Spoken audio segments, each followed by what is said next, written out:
এই যে ধর্মের স্যারের মতো বসে আছো। আমি চললাম বাপের বাড়ি, তোমার মতো লোকের সঙ্গে না সংসার করতে করতে একদম জাস্ট আমি অসহ্য হয়ে যাচ্ছি। একবারে পুরো সাদা কালো টিভির মতো, না আছে কথার কোনো জোকস, না আছে কোনো সময়। থাকো তুমি বসে। হ্যাঁ, সেই আগের বাড়ি যখন বাপের বাড়ি গেছিলাম না, ওই ভ্যাঁ ভ্যাঁ করে কাঁদতে কাঁদতে বাপের বাড়ি পৌঁছে গেছিলে। চলো গো, রাগ ভাঙিয়ে নিয়ে আসার জন্য তোমাকে যেও না জানো। থাকো তুমি একা। জাস্ট দিন দিন তুমি অসহ্য হয়ে উঠছো। একবারে সাদা কালো টিভি, তুমি ফোনও করবে না আর আমাকে আনতেও যাবে না। একবারে নেকাচন্ডি। সংসার করতে করতে আমি জাস্ট বিরক্ত হয়ে গেছি। আমি আপনার বাপের বাড়ি যাচ্ছি। সে রান্না করো আর খাও, কি করে চালাবে, কি করে বাসন ধোবে, সে তুমি বোঝো। আমি এই যাচ্ছি, এখন আমি আর আসবোই না। থাক তোমার সংসারে নিকুচি মেরেছে। এই যাচ্ছি, আমি এখন ভালো থাকবো। তোমার সংসার তুমি চালাও।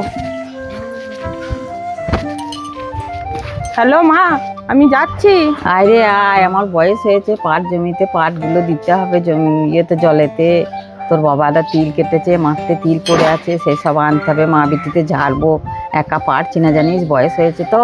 4-5 দিন বেশি করে ছুটি নিয়ে আয়, হাতে সময় নিয়ে আয় কদিন। না বাবা, যাবো না বাপের বাড়িতে। কে যাবে ওই পাট তুলতে আর তিল শুকাতে? কি বাবু, গায়ের রং কালো হয়ে যাচ্ছে, আরো কালো হয়ে যাবো। আমার দরকার নেই যাওয়া। মাথার চুল উঠে তো সোনপাউড়ি হয়ে যাচ্ছে। না বাবা, আমার শ্বশুর বাড়ি ভালো, যাবো না। বলিস না, সত্যি।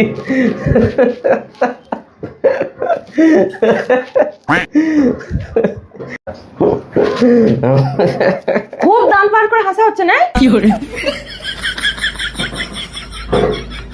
বসে বসে খুব দাঁত বার করে হাসা হচ্ছে না?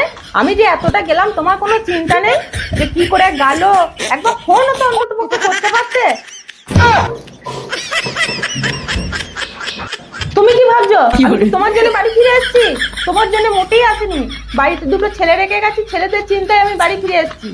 আর বাপের বাড়ি যদি যেতেই হয়, আমি আগে যেমন ছিলাম তুমি সেরকম করে দাও, তারপর আমি বাপের বাড়ি যাবো। তো বসে শুধু হাসা হচ্ছে, একটু মাথার চিন্তা ভাবনা নেই যে বউটাকে ধরে নিয়ে আসি, রাস্তা দিয়ে যাচ্ছে একা। থাকো তুমি। ভালো লাগে না, কিছু করলেও তো